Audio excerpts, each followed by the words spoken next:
went and did an interview for some work, and the guy asked me an interesting question. He said, "So, tell me,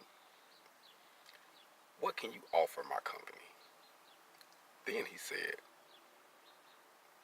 "Tell me what makes you want to be a part of my company." And you know what I told him? I said, "Well, I can offer your company over 15 years of experience, someone you don't have to babysit, someone who can actually get a job done and think outside of the box, who can hold their own. That's what I can offer you. Why I want to work for the company, I can't tell you that yet because I haven't experienced this company. But I can tell you this, I want this amount. And if the company don't give me at least this amount, then that let me know that the company don't really have my best interest in mind.